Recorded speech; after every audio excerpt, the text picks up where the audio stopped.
Well, hey, all you cool cats and kittens. Welcome to another great episode of the Easter Pod.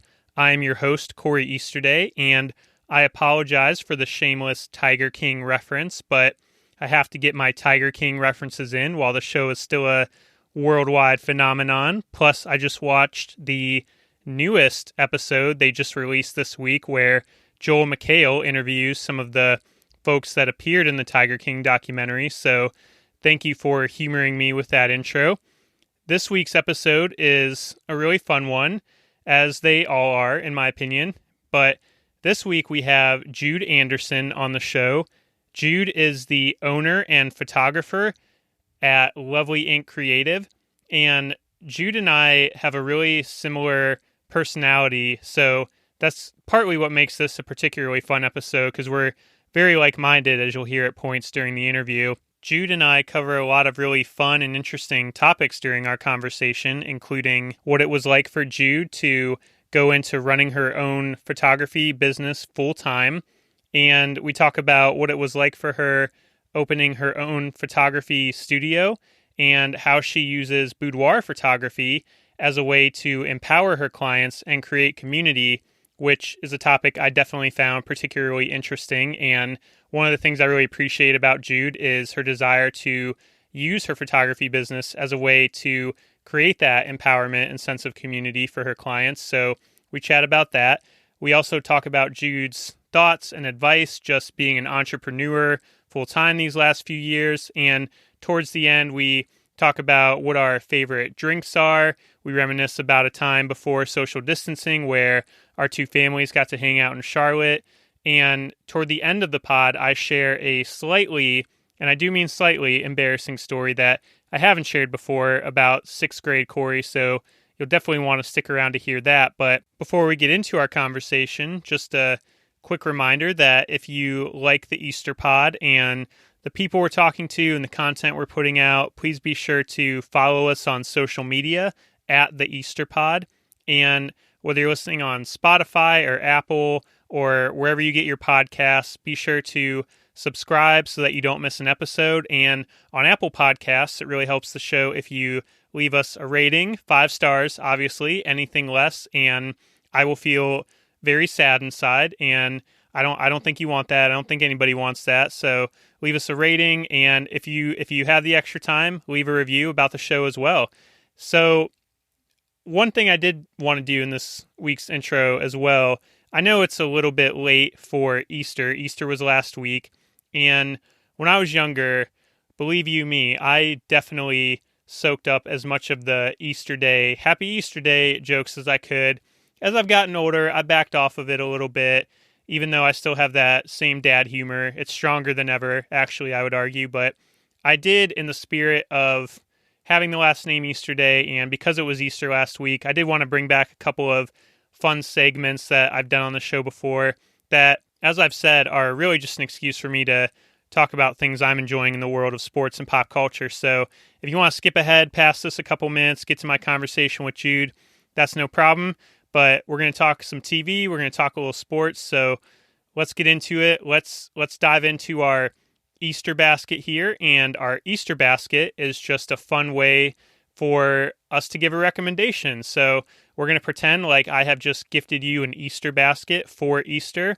And aside from the usual chocolate bunnies, which Megan and I did get an Easter basket on Easter with Reese's chocolate bunnies. That was incredible. And I should probably stop talking about candy right now because that's what I could spend the next 10 minutes talking about. So we'll skip past that in the Easter basket, and we'll get to our recommendation that I want to gift to you in this Easter basket, and that is the show on FX, What We Do in the Shadows. Now, What We Do in the Shadows came out last year in 2019, last spring, and it's based on a movie from 2014 with the same name that stars Taika Waititi, who you may know from the Avengers films. He's directed a lot of really incredible stuff the last couple years especially, but it stars Taika Waititi, the movie in 2014, and Jermaine Clement from Flight of the Conchords, which, side note, Flight of the Conchords, the band and the TV show, is just one of my all-time favorite comedy duos. I love all the stuff they've done and what they've done in subsequent years, but that movie inspired this show on FX called What We Do in the Shadows, and it's about 4 vampires that have lived together for centuries and all of the hijinks that they get into, what it's like to be a vampire, what it's like to turn other people into vampires. It is just absolutely hilarious. It has a lot of great comedians and people make an appearance on the show. I don't think it's a major spoiler, but Jermaine and Taika Waititi make an appearance in the latter half of season 1 as part of a vampiric council, and the show is just hilarious. Megan and I just stumbled on it, and we love it. And one of the just to give you an idea of it, one of the bits that they do throughout the show is they have what's called an energy vampire that lives with them, and the energy vampire is played by an actor who he's been on The Office, he's been on Better Call Saul, he's in a lot of really funny stuff, and he plays the energy vampire Colin Robinson, who gets his energy, who feeds on people by just talking to them and basically being super benign and boring and just zapping them of their energy. He's at a city council meeting. They all live in Staten Island, and he goes up to the mic. Before he does, he turns to his vampire cohorts, and he's like, oh, this is going to be a major feed. And he just gets up there, starts talking about zoning laws and putting everyone to sleep. It's an incredible show. So that's this week's Easter basket, What We Do in the Shadows. Check it out. They just came back on the air this past week with starting their 2nd season, and it is absolutely hilarious. Next, we're going to take a brief imaginary trip to Easter Island, where we're going to discuss a few things this week. And the first thing I wanted to touch on is saying goodbye to the XFL. I talked about the XFL, I think it was the 2nd ever episode I did with my wife Megan, which we're definitely going to have to bring her back on the pod soon at some point. Her and I have talked about doing that. And the XFL, when I talked about it in that episode, I talked about how excited I was for it to come back. It was originally around in 1999 when I was 10 years old as an alternative to the NFL. It was created by Vince McMahon of the WWE. And back in 99, it was more like the WWE. It was more of just a big show, and it wasn't as much about the football, or they innovated some good stuff back then. But this current iteration of the XFL, they came up with a lot of stuff that I really enjoyed as far as their different innovations. And unfortunately, because of the pandemic, they had to file for bankruptcy, and it's very unlikely that the XFL will ever return, which is a big shame because they were supposed to be around for at least 2 years and see if it would work. And I thought it was really catching on. I was having a great time watching it. They would do things like they would interview the players on the sidelines immediately after a play. So let's say the quarterback threw an interception. There he is with a microphone in his face talking about it immediately after, which they don't do in the NFL. They had a lot of really cool on-the-field rules as well. And the entertainment value was just, there was a lot of fun. And I know that the NFL is inevitably going to steal from some of that and use it to innovate their own product, which I think is good. But there were 8 teams in the XFL.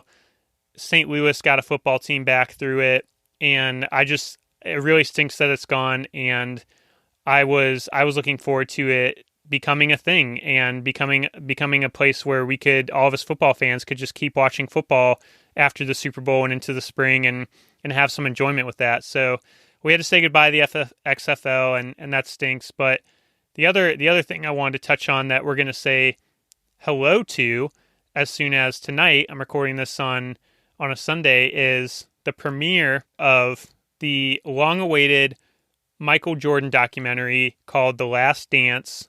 Will be on ESPN over the next several weeks, Sundays at 9. It's a 10-part series, and it's a documentary about the final championship run of the Chicago Bulls in the 97-98 season. And I read an article by Ramona Shelburne from ESPN where she talked about just the inception of this documentary, how Michael Jordan finally said yes, why he said yes to it. They talked about how back in the 90s, Adam Silver, the current commissioner of the NBA, was, I believe, in charge of NBA entertainment, and how he had approached Michael and convinced him, did the thing that no one else was able to do, convinced him to let the NBA film that season, have all access, and he did that by giving Michael Jordan full control over the footage. So worst case scenario, it was just a really great home movie, they said, and that's how they convinced him to let them film it. And so this stuff has just been sitting in the NBA's vault for 20 plus years. And in 2016, Michael Jordan finally said yes. And all of us big time sports nerds have been anticipating this documentary for years. So I'm really excited to see The Last Dance, to watch all 10 parts, to learn more about that time, because during that final championship run, I was born in 89. So I was 8 and 9 years old. So I remember bits and pieces. I've been an NBA fan my whole life, so I do remember a lot of stuff from being a kid, but I think it's going to be really illuminating to all of us that are in that, I'm 31, but kind of that 30 and under age range. I think it's going to be a real treat in particular, and I know it's going to be a real treat for people older than that who grew up with Michael Jordan, and I'm really looking forward to that. So that's The Last Dance. Absolutely check that out. The last couple things I wanted to touch on are 2 TV shows that I had also talked about toward the beginning of the pod in an earlier episode, and that is Westworld and Better Call Saul.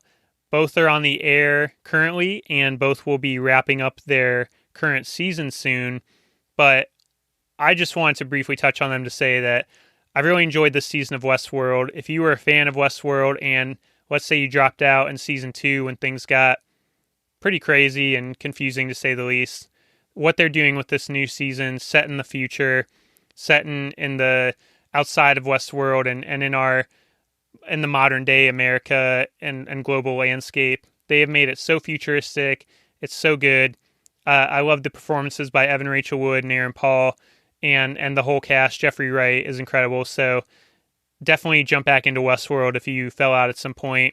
I really like the stuff they're doing with this season. And the last thing, Better Call Saul. Better Call Saul is a prequel series to the very popular Breaking Bad, and it follows the journey of Saul Goodman, the lawyer in Breaking Bad, played by Bob Odenkirk, from being mild-mannered Jimmy McGill, if you will, to his transformation into the Saul Goodman we know and love in the Breaking Bad series. And this most recent episode they just aired of Better Call Saul just blew my mind. It was incredible. It was a mess. I won't give any spoilers, but you basically have Bob Odenkirk, you have Kim Wexler, his romantic interest played by the incredible Rhea Seehorn, and you have Tony Dalton, who plays Lalo Salamanca, part of the famed Salamanca cartel, and the three of them are in this scene together, and in this most recent episode, and it is just a masterclass in building dramatic tension.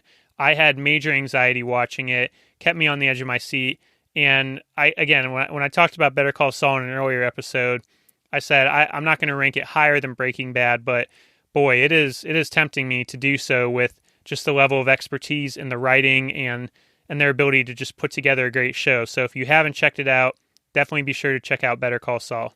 So there you go. Thank you for receiving the Easter basket that I gifted you of What We Do in the Shadows. Thank you for taking an imaginary trip with me to Easter Island to talk about sports and TV. And before we dive in, be sure to check out Jude and her work by visiting LovelyInkCreative.com. That's ink, I-N-K, LovelyInkCreative.com. And be sure to follow Jude's work at LovelyInk Creative on Instagram, like LovelyInk Creative on Facebook, and just go check out her stuff. Jude does incredible work. It's one of the reasons I wanted to have her on. She's really great at what she does, and I hope you enjoy our conversation. So without further ado, my conversation with Jude Anderson.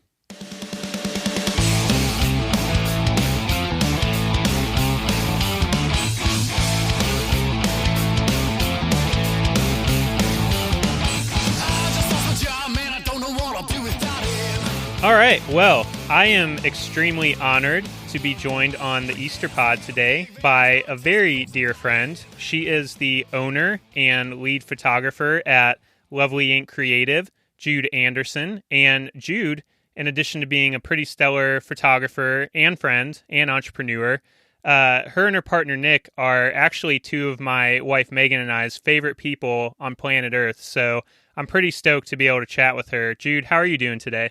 I'm doing great. Thank you. Thanks for having me. Yeah, of course. It's truly my pleasure. When I started the Easter Pod and thought about the guests that I would want to have on, your name was definitely on the near the top of that list. So I know that you do a lot of cool stuff with Lovely Inc. And I've heard you on other podcasts, and just through our friendship throughout the years, know that you have a lot of really great stuff to share. So I'm excited to have you on. So I can't remember exactly when we met, but I know it was through Megan a few years ago, and the memory sticks out to me pretty vividly because in my infinite love of dad humor, I'm pretty sure the first thing I said to you when you walked in our door was, "Hey, Jude." And to your credit, you were very gracious. Luckily, our friendship overcame that bad, terrible, unoriginal joke that you've heard a million times, and here we are. So for our listeners, would you do us the honor of telling us your story of when did you start LovelyInk Creative and what brought you into the world of owning your own photography business? Yes, but first, I have to tell you exactly when we met because it's important for a number of reasons. So, when we met, it was the beginning of a styled shoot that Megan had put together. And she told me about it and said, "Hey, would you want to shoot alongside me?" And I was like, "Oh, that sounds really fun." So she told me when to show up. She had already found the models, the stylist, and everything. The extra fun part of that is that the stylist that she was using for that day is Selena Nunez, and she is actually my stylist at the studio. So she does all of my boudoir sessions. I offer her up to my brides and grooms for weddings, everything. She's the best, like top to bottom. So that was like a very wonderful pairing that Megan actually put in place. Oh, that's awesome. I don't think I realized that had come full circle Yeah, like that. I know. I love stuff like that. I like when good people meet other good people and they're like, "Hey, we're all friends now." That's perfect. Yeah, that's how it was when you came over. Yeah, exactly.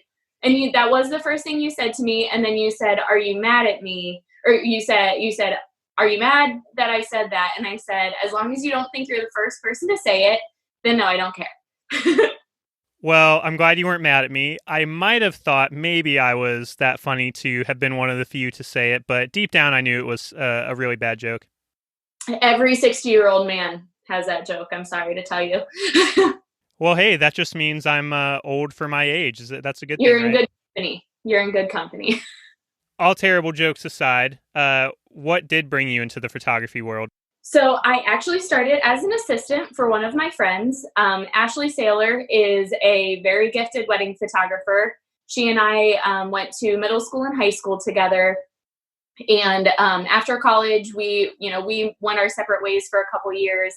And after college, we started talking again. We were both back in the area, and she said, "Hey, I'm a wedding photographer now, and I need some help. Just carry around stuff with me." She always jokes that it's just hanging out for the day. She basically just wants someone to hang out with her, and I was like, "Hang out? That's perfect. That's me." So I went with her to a couple weddings, and I kind of got the bug. And I've always had the creative side, but I grew up playing and singing and all that stuff. So that was kind of where my creativity started. And then when I started working with Ashley, just assisting her, she was like, "Okay, listen, you can pick this up." And so she started handing me a camera for receptions. And slowly I started second shooting for her instead of assisting her. And I did the same with Lisa Lockmeyer Media. She's one of my other best friends and crazy talented. So the two of those ladies pretty much pushed me into this. And it got to the point where they were like, "You should be doing things on your own, family sessions or anything like that." And I said, "I don't know if I'm ready. No, I just like second shooting with you. I just have a good time being with you." And they're like, "How about we don't hire you until you do a wedding of your own?" And I was like, "Oh, okay." So that season I did 3 weddings of my own. And then ever since it's kind of taken off. Yeah, and speaking of taking off, I know that Lovely Inc. Creative has evolved in a lot of really cool ways just in the last couple years. There's been a lot of big changes. Can you talk about some of the milestones you've achieved since starting your business or just in the last couple years and what motivated those decisions? Oh, absolutely. So the biggest thing is that I've been able to plan and take some very calculated big risks. So if you know me personally, you know that I'm not a super risky person. I don't take a lot of big leaps because that's just not how my personality works. So if I do something, I have thought about it and made pros and cons lists and made spreadsheets to check my math and everything in between. So in 2018, I was working a full-time job as a marketing director and running LovelyInk.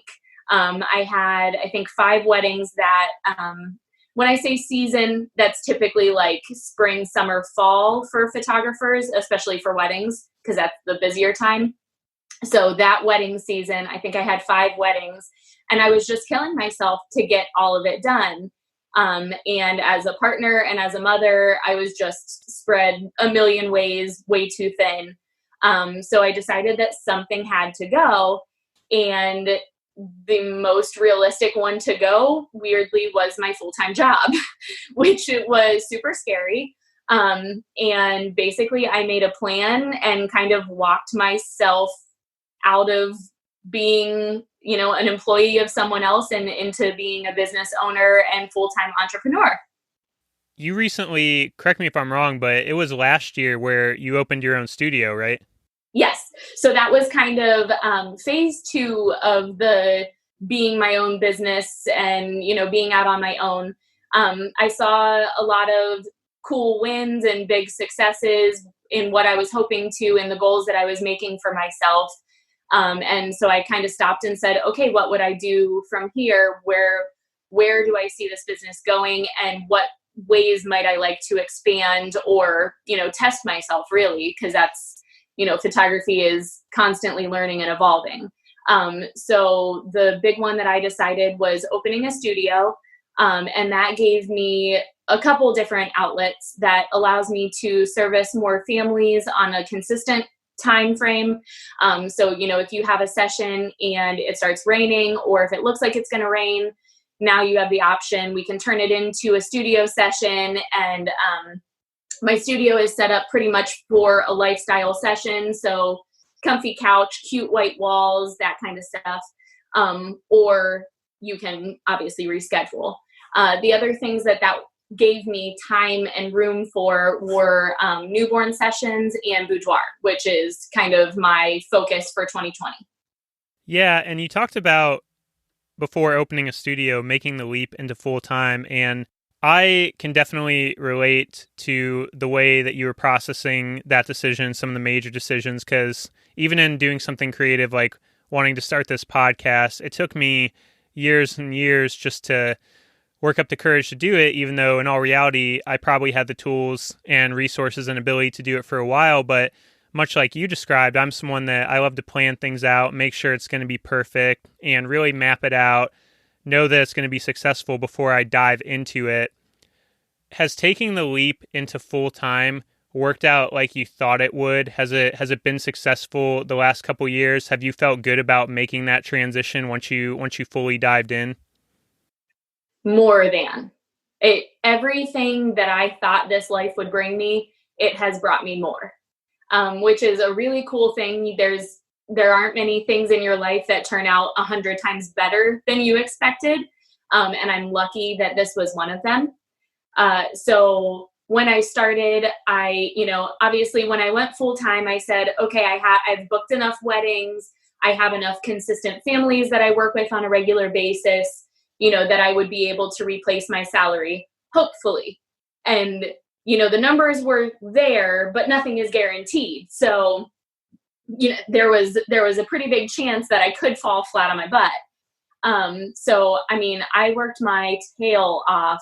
2018 is when I, resigned from my marketing director's position. And that was, I made a big announcement on my page and said, hey, everybody, just so you know, this is what I'm doing. And I am extremely grateful to the friends, the clients, the family who have seen that, and they've seen my passion for what I do, and they've really rallied around me. And, even people who haven't had sessions with me for whatever reason are still recommending me to friends, telling people about me, sharing my work, which is just the biggest compliment. In terms of like my life, it's changed so much. It's made me the mom who can get kids off the bus and take time out of her day to volunteer at the school. And that is the coolest thing to me because, in a traditional 8 to 5, those things are hard, really, really hard. So at this point, I can kind of make my own schedule, and I definitely work a lot on the weekends, which isn't super fun. Sometimes everybody's doing something that I want to be part of, but ultimately every single time I'm working, I am happy to be working, and I'm grateful to be there with the people that I'm with. Yeah, 100%. I am really pumped to hear that because obviously, as you well know, my wife Megan and I own Easterday Creative, another photography business. And I remember when Megan made the leap into full-time, there was a lot of trepidation and fear about how the future would work out. And we have found, like you described, that it's gone better than we expected. And it's not without struggle or making mistakes or having to learn as you go or work really hard. But just to see those things work out as you take the risk, as you take the leap into your own business and into something you've wanted to do forever, to see it work out is always so reaffirming and so rewarding. So I'm glad that you've had that experience as well. I've had the honor actually of being in your studio since you opened it up last year on one of the many trips that we try and make often back to Ohio. Megan and I got to hang out in your studio, and I just have to say I really love the space. I love how you've transformed it. You described it a little bit, some of the services you're able to offer in the studio, but being a fellow co-owner, if you will, of a photography business that doesn't have a studio, I'm just curious, how has owning a studio really transformed your business model, what you spend your time on, what you're able to create, the types of things that you're able to do? So definitely the biggest one is Boudoir. That was one of my main goals in opening the studio, and I have pushed that further than any other part of my business. Specifically for 2020, that was like my growth goal. There has been a spot in the market, in my opinion, around Canton, Stark County for a boudoir photographer. There are a couple of photographers that do it. They're great. They produce awesome work. But there aren't many that are specifically boudoir. And while I'm not specifically boudoir, I have the space and the education and the resources to push really hard into boudoir. And it's something that I have a passion for. So I would say that's the biggest thing that the studio has given me. And it's nice because I have a stylist in there. I have space for somebody to get ready. I have a couple different sets to play with. And it just really is, it's like a space all of your own. And that is the coolest thing. Yeah, and I want to dive more into your focus on boudoir for sure, because I've heard you talk about it, and I love your passion for it and your mission and purpose behind boudoir photography. But before I get into that, obviously we're all living in a really crazy time right now with the pandemic, and you have your own studio space. What has it been like navigating this crisis as a photographer who owns your own studio? How has it affected how you do business and what you're having to deal with? Oh man. So this whole thing is kind of scary for a small business owner, as I know that you also know. As a small business owner, you don't have the 401k to lean back on. Unemployment is kind of available right now for this special circumstance, but typically as an owner of a small business, you don't have anything like that to fall back on. So it's been a little bit nerve-wracking just seeing families have to cut their sessions. I had a birth session where I was supposed to be there during her active labor, so I'm very sad about that one. I'm not able to be there in the room with her because of the current laws. I've had to push a number of boudoir sessions and newborn sessions as well. So, I'm grateful that all we have to do is pick a new date once we're back up and running. But we are able to sell gift cards and pre-book sessions. So I'm grateful that there's some type of forward movement right now. Yeah, we can relate to that a lot, having to change your business model and dealing with rescheduled shoots and not being able to do shoots that you had planned. I know that Megan was actually supposed to be in Ohio this month for a newborn shoot, I believe, and we weren't able to make that trip. So can relate to that 100%. When it comes to the boudoir photography, I recently listened to an interview you did a couple months ago with our friends over at the Wedding Workflow podcast, which shout out to Wedding Workflow podcast. Everyone should absolutely go check them out. Woot woot. And in that interview, you discussed your passion for boudoir photography and why it's become such a big focus. And I agree in what you mentioned about filling in a gap in the area. And I feel like you've been able to find some success in the world of boudoir photography in Stark County, Ohio. Why has boudoir photography become such a cornerstone of LovelyInk Creative? Why are you so passionate about it? For me, it started a few years ago. I think when you are a new photographer, you treat yourself as a jack of all trades, where you'll try anything, you'll photograph anything that people want, and just if it pays, shoot it. That's kind of the name of the game. And then as you progress and as you learn and you meet new people, other photographers or other creatives, you start to find interest in different things. And when I started learning about boudoir, before I was a photographer, I had not heard of it. I'd seen boudoir photos, but not specifically like, check out this boudoir session or anything like that. So I met a couple boudoir photographers on the internet, of all, the great place that is the internet, in some photographer groups. And I started learning a little bit more about it, and just the ones that I follow and really look forward to seeing their posts and everything, they are very heavily focused on body empowerment, women's empowerment, just that positivity towards self, that it has always been really important to me. So I feel like the personality of boudoir really meshed with me. And I love nothing more than, helping a lady see how powerful she is and how strong and capable she is. So walk me through, if you have a client that has never done boudoir before and is interested in those services, how do you connect the dots of what you just said for them to how empowering it is and why it's important? Can I give you an example? Absolutely. Okay. All right. So I have a boudoir group on Facebook, LovelyInk Boudoir. It's a private women's only group.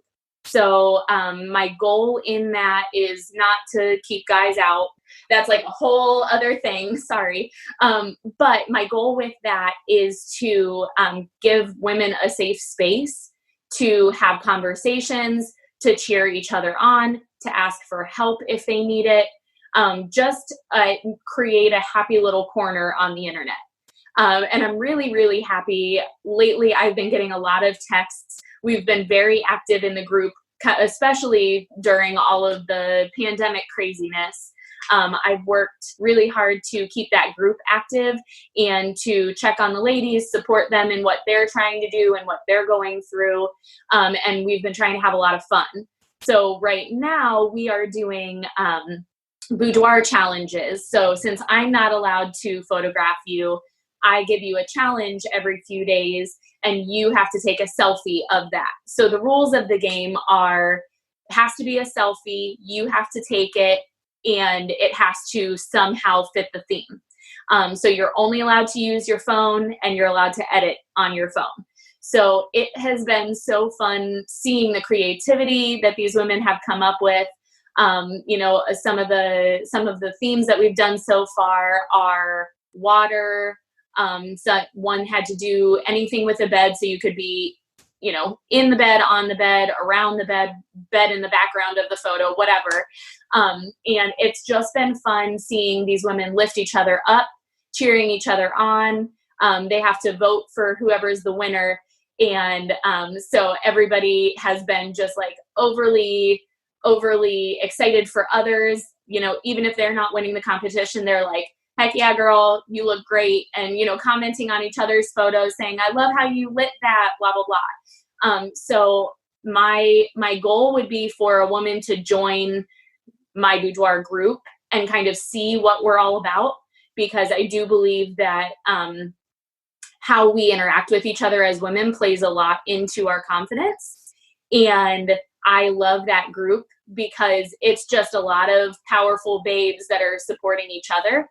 And that in turn gives you that confidence. And, as we've done challenges, we've had more and more women join the challenges, which has been really fun. And each of them has said like, okay, I'm nervous, but you guys are so supportive and I'm really excited. And then they've posted, and then, 5 women have commented being like, yeah, girl, get it. You look awesome. Great job. I love how you did that.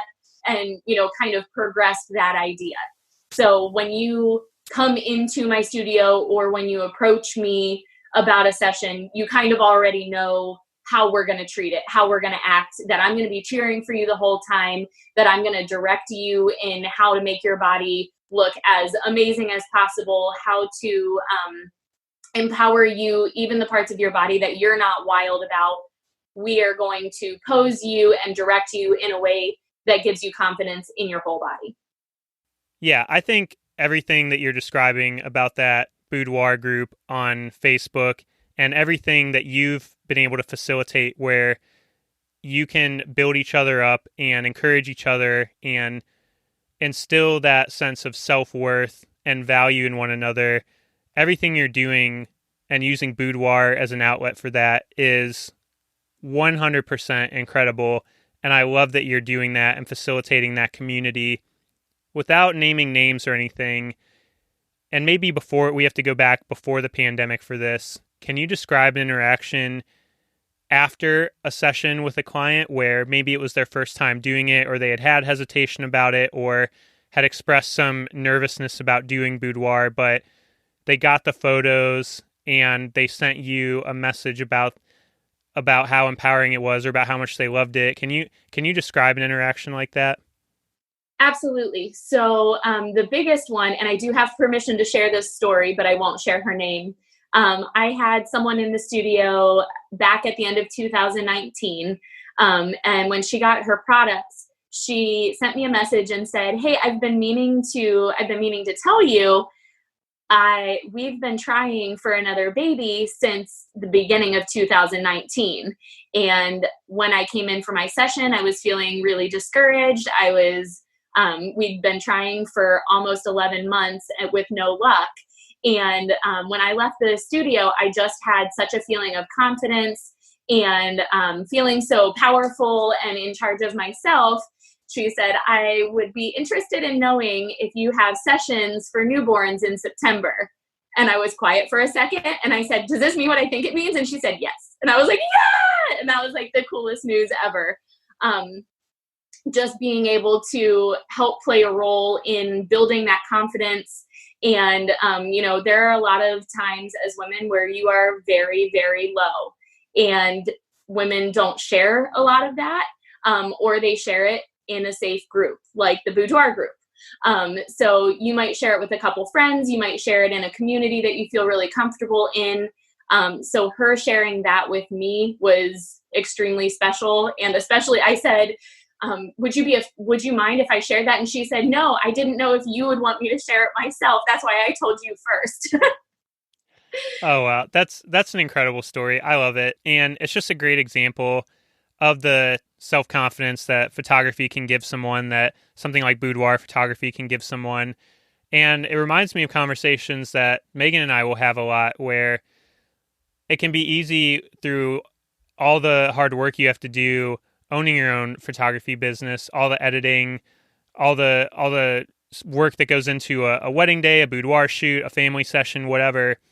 It can be easy to lose sight of what the end product really means to the people that you are working with, what it really means to your clients, how whether it is a boudoir session or a wedding or a family shoot, and I don't mean to lump those all together, they all have very different focuses and outcomes, but the common thread I see throughout all the photography that you do or that we've been able to do through Easterday Creative is you're giving someone a special memory that they're going to treasure for the rest of their lives, that's going to make them feel great about themselves.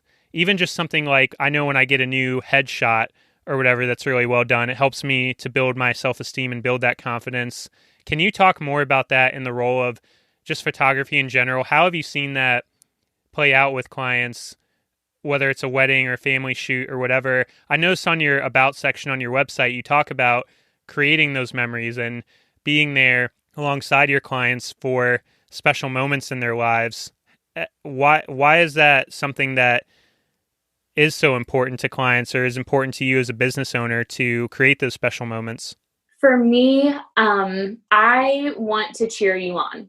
So if you've met me, we are probably friends. Like you said, you gave me a horrible dad joke and we're still friends. So that did work out. That's true. I can attest to your friendliness.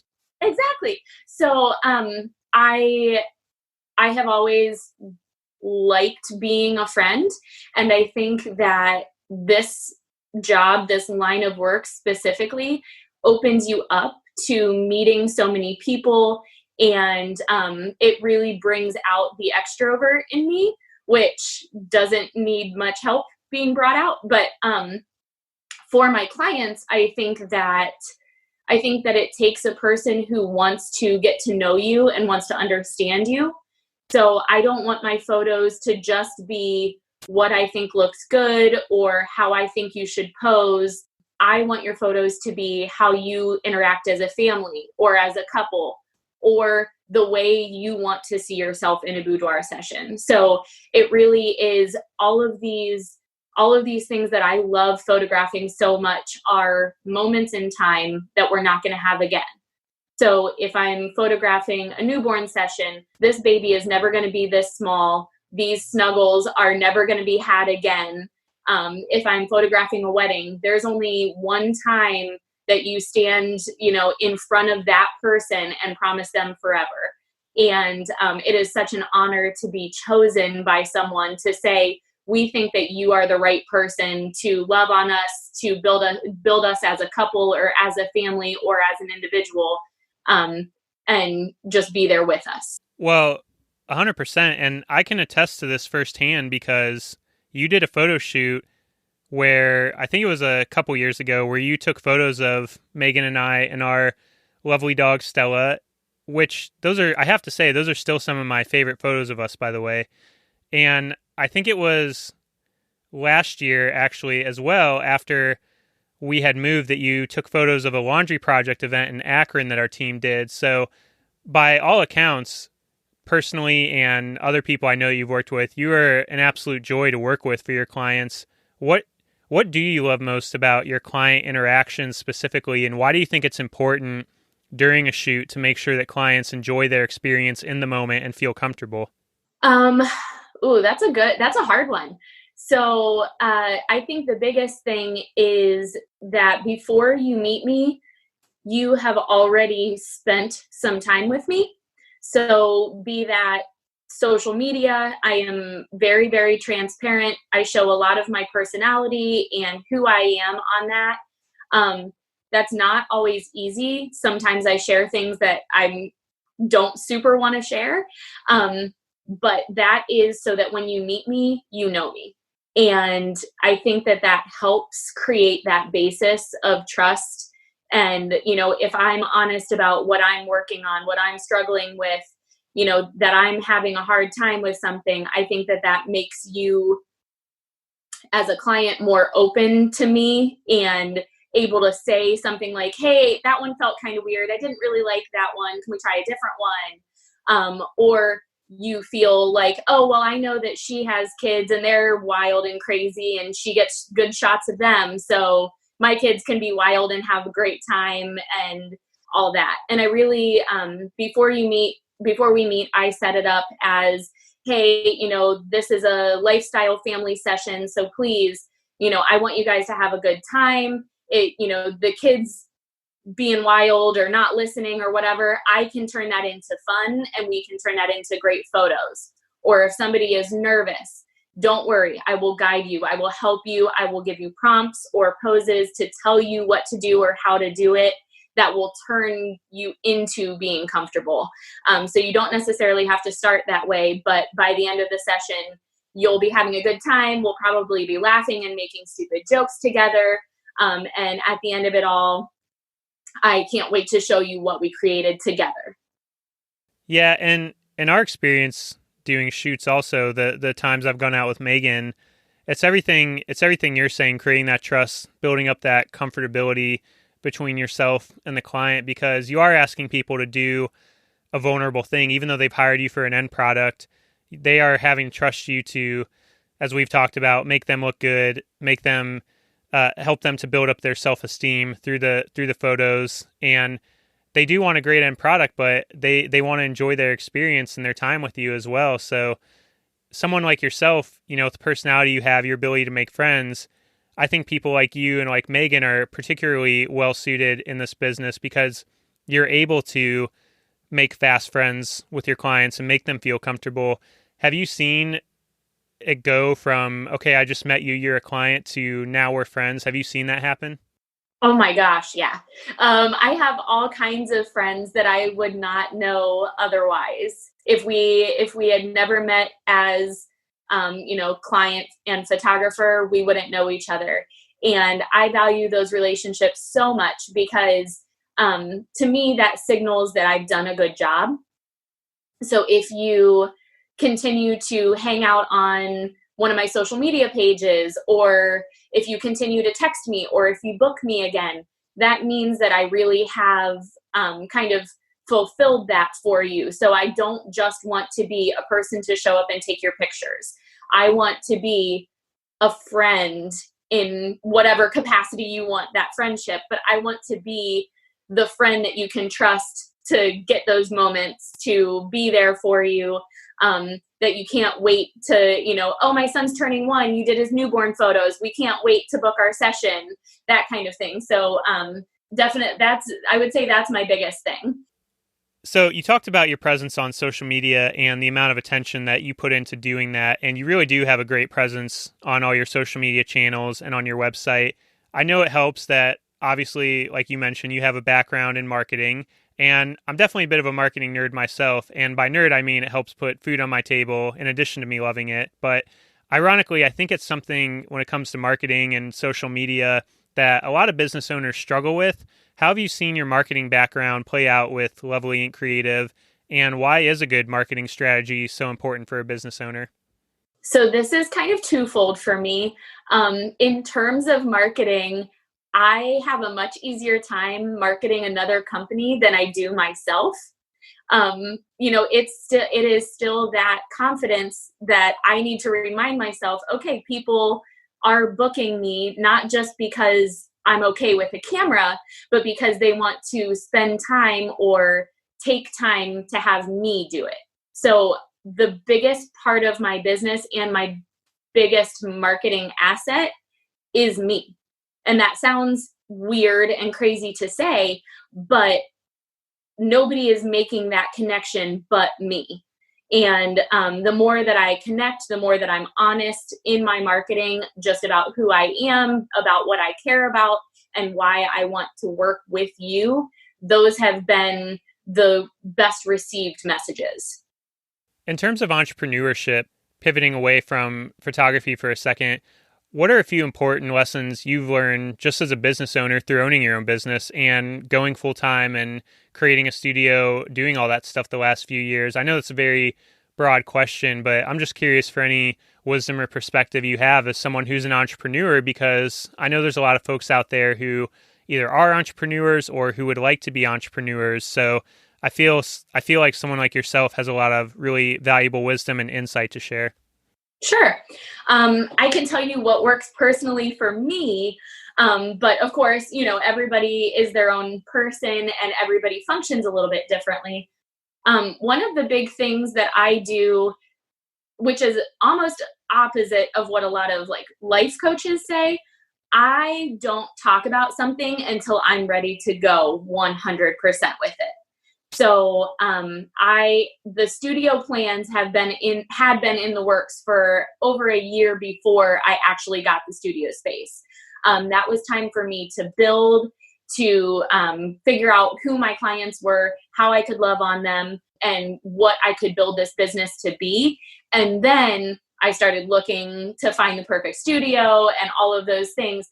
And then I was ready to make the announcement. So I have learned over the years, less talk, more action, which is easier said than done. And I even identified that, as much as boudoir has been a passion for a long time, in 2018, I was like, yeah, boudoir is going to be, 2019, that's my year. And honestly, I talked a lot about it and I wasn't about it. I wasn't set up for it. I wasn't in a place for it. So I did some sessions and they were good, but I really hadn't like taken that plunge myself. So I kind of regrouped and thought about, okay, what are my action steps? What do I really, really want to happen? So I planned out the full marketing funnel for how am I going to talk about it? How am I going to get people interested? How am I going to turn those interests into bookings? And then how am I going to give them the best experience that's going to make them tell their friends, make them want to come back? So I guess that's it. No, that's great, because as you and I have talked about, we are similarly minded, and it's about having a balance, as you talked about, with words and action, because we all know people that it's easy to talk a big game and say, this is what I'm going to do, this is what I'm going to make happen. And there's not necessarily anything wrong with that, but if it's not coupled with action at some point, it kind of falls empty. And you want to find a balance, because I know for myself, I tend to be someone that sometimes I err too much on the side of, I got to wait for it to be perfect. I got to have a plan. And I think sometimes I have to remind myself, in whatever creative pursuit or entrepreneurial thing I'm wanting to do, it's okay to talk about it. It's okay to dream big or have a vision. And it's just marrying the two together, not leaning so hard into doing it one way or the other, because you don't want to be someone that you're head in the clouds, you never put any action to it, but you also don't want to wait for things to be so perfect that you never step out and do anything. So for this podcast, I felt like I met somewhere in the middle this year, because it was something that I had talked about to anyone who would listen for such a long time, and I just never took any action steps with it. But I this year finally decided, okay, I'm going to try and hold myself accountable. So I got all the social media handles for the Easter pod that I wanted, and I posted about it on social media, which felt very uncharacteristic to me, but I tried to use that as motivation, because I'm a good self-motivator, as I know you are as well. So you don't necessarily need all this external motivation. You just have to kick your own self in the butt sometimes to make it happen. But it was a good combination of, okay, I'm going to talk about this dream. I'm going to start taking now the action steps to do it. And the last few conversations I've had on the Easter pod have presented this theme about the role of failure and making mistakes, and how we can learn from them and channel it to make ourselves better and stronger people. Have you seen something similar play out for you?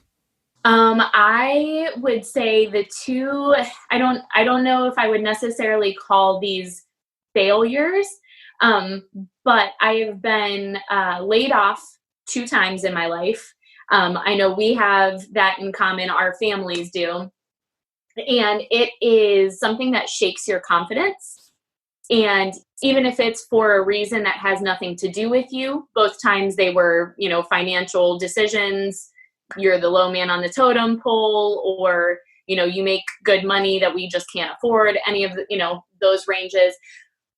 It still shakes you. And it really feels like, well, why was I that person? Why was I expandable? And that was something for me when I started this business. I said, if I can't cut it, this is it. Like, I'm putting all of this stock in myself, and I'm never laying myself off. So I'm either I'm either going to do really, really well at this, or I'm going to know when to pack it in and to go get a real job again, you know? Yeah, it's so hard to step out and take those risks, but giving yourself that when you go full time, that taking away the safety net, so to speak, and helping yourself to kind of get out there and make it. I think the fact that, layoffs happen, loss of job happens, but the fact that you're able to take an event that you experience like that, or all the job experiences you've had, and just parlay it into, I'm gonna start my own business, open my own studio. I think that is an undervalued, incredible character trait, because I think it's much more easy to become defeated when you go through hard stuff in life, or when something bad happens to you, rather than take it and help it to make it propel you forward into the next thing that you're wanting to pursue. And I think you've done a really great job of doing that, of channeling whatever experiences you have and making something great that in turn has created really great memories for your clients. And it's just always so cool to me to realize how, even out of the worst moments in our lives, or the moments of most uncertainty, like you've experienced at some of the big steps you've taken along the way, that there's still this outcome of creating lifelong memories for your clients. There's still this outcome of putting so much good and hope into the world through what you're doing with Boudoir Photography and through what you're doing with your business. So I think that's incredible. What are you excited about or looking forward to in the future of LovelyInk Creative? So not to keep going on the same drum, but I am extremely excited for what I'm doing right now in Boudoir and where we're headed. So I have a lot of awesome ideas. And like I said, it's hard for me to talk about those until they're 100%, but I need to step out in faith on a lot of those. So just pushing that business, showing women how powerful they are, that they don't even realize, and how strong and beautiful they are. And I think that once that, the business is already kicking up, which I'm obviously happy about as a business person, but really I'm more excited about the community that it's building. And we've done a few events at the studio just to get people involved, get them to know each other. And in those events, women have left to get a drink together and become friends. And I see them commenting on each other's social media, so they really have gained something far more than just beautiful, sexy pictures of themselves, so they really have grown to appreciate or understand themselves better, and hopefully make a couple friends along the way. I just have to say, I just love your emphasis on facilitating community amongst what you're doing between your clients. I am a big fan of facilitating community, obviously as evidenced by doing something like the laundry project. So I think the fact that you've been able to take LovelyInk and make it this thing where people can be a part of something bigger than themselves and encourage one another is just incredible. So really can't compliment you enough on that. What encouragement or advice would you offer to someone that maybe is just starting out in photography or hasn't gone full time yet, but somebody that's wanting to really pursue it as a career, whether it be weddings or family sessions or boudoir, whatever the focus is? What advice would you offer to someone wanting to do what you do? There is absolutely always room to grow. You could be an award-winning, top-selling photographer, doesn't matter, head of your industry. There is still a way to grow. And I think a big part of how I've been able to grow my business is not resting. So I just haven't given up that spark of, hey, I saw this and I don't know how to do it, so I'm going to mess around with my camera for an hour until I figure out how to do it. And then the next time I get my camera out, I'm going to try again, and it's going to look a little bit better that time. So keep shooting, keep practicing, absolutely educate yourself, whether it be listening to podcasts, going to workshops, or doing online whatever workflows, going into conferences. Just surround yourself with the right people. Find a couple people that you really respect in your industry and follow them, see what's working for them. If they have educational resources, lean into them, take mentorships, all of that stuff. I've really I've found two specific photographers that I just really admire how they do business, how they connect with their clients, and they produce amazing work. So I've taken large steps into mentorships with them, asking questions, joining their groups, and learning from them. And I would say that is one of the biggest ways that I've pushed my business. Yes, that is underrated, being willing to learn from other people, further your knowledge. Like you said, you can be as much of an expert as you ever hope to be, but there's always still something to learn. There's always something you can learn from someone else, and taking the steps to dive into all the resources that are out there is huge. And I agree, and I love that you shared that. I really, Jude, I can't thank you enough again for coming on the Easter Pod and chatting and hanging out. It's made me reminiscent for the times when we could all hang out in person. And you and Nick were actually down in the Charlotte area recently before everything was on lockdown, and we were all able to hang out around Uptown. They don't call it downtown Charlotte; they call it Uptown. That's an important distinction. But it was fun. We were just able to have a little night in the town, grab some drinks together, and kind of a silly question, but one I thought of. What is your drink of choice when you're out and about? Is it whiskey? Is it a cocktail? What do you like? You know me, anything whiskey or bourbon. I'll usually do like an old fashioned or something like that. Every once in a while, if I'm feeling a little saucy, I'll get a whiskey sour just to relive those college days. And then if I'm not feeling hard liquor, I'll go for a Riesling. Yes, I love it. Bourbon and whiskey all day.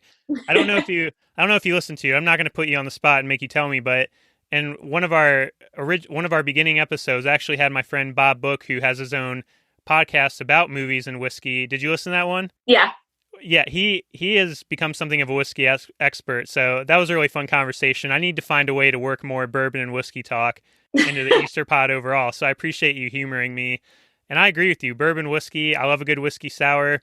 Do you remember that place we all went to? I forget. I think it was called Idlewild, maybe. I hope I'm not wrong on that name, but they didn't actually have a menu. You had to basically just tell them what you want. Had you been to a place like that before? No, but that place was so cool. And if I'm remembering correctly, Nick ended up getting some type of old fashioned that had like citrus in it.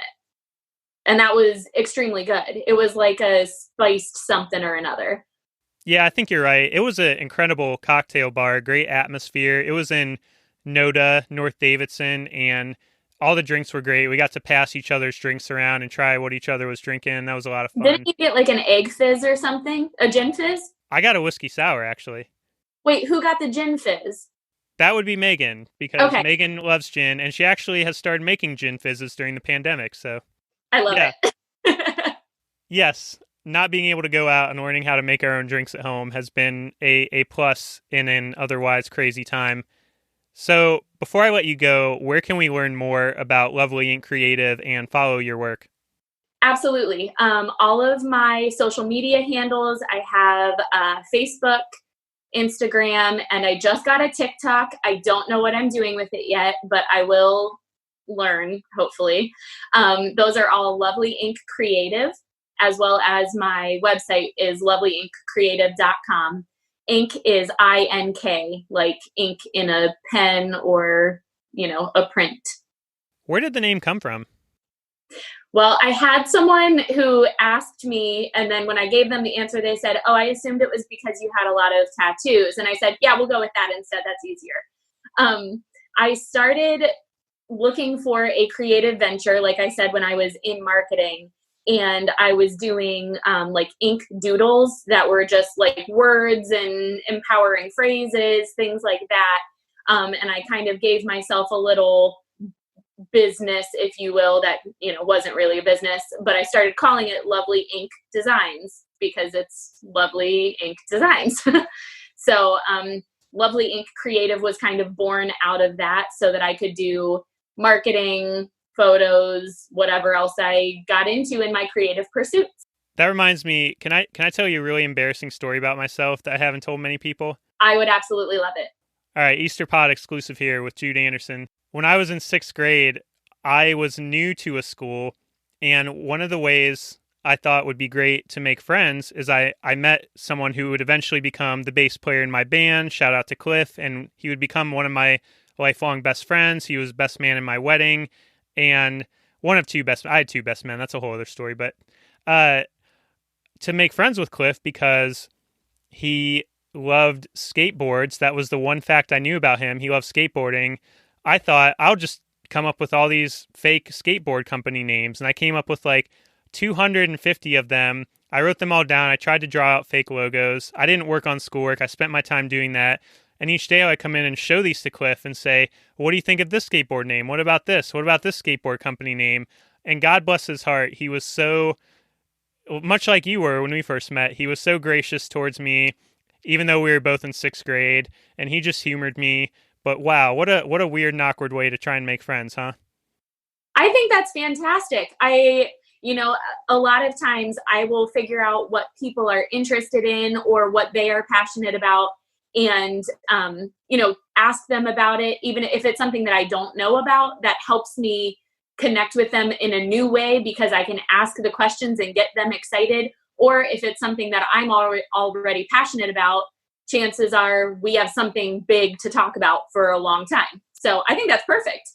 Well, and as a mature, mostly non-awkward adult, I agree with you. That is a great way to make friends. But as a 6th grader that was coming on really strong and honing in on just one fact you knew about someone, didn't work out as great. So, I mean, we did become best friends, but...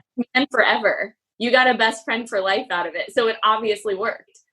Well, I don't think it was because of the skateboarding. I think that was a little off-putting, but it did work out. So your point stands nonetheless. Jude Anderson on how to make friends. That we'll title the podcast at How to Make Friends with Jude. Actually, I kind of like that. That's good. I like No, so, okay, last thing here, because I don't want to forget it.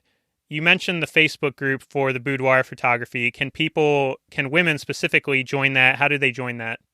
Yes, absolutely. It is a women's only group, like we mentioned, and that is done intentionally to create a safe and positive environment where women feel comfortable to share.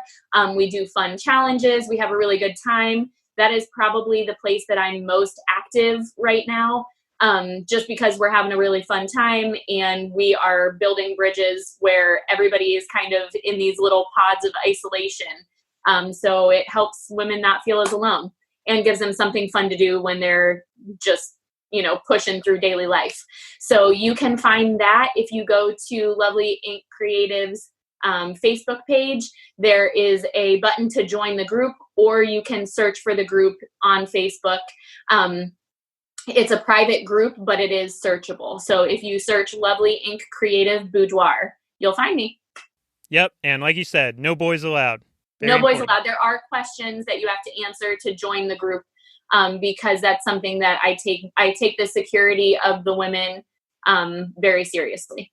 1,000%. And I love it. I love that, as we've mentioned, that you've created that you are making sure that everyone has a safe and comfortable place like that to go to.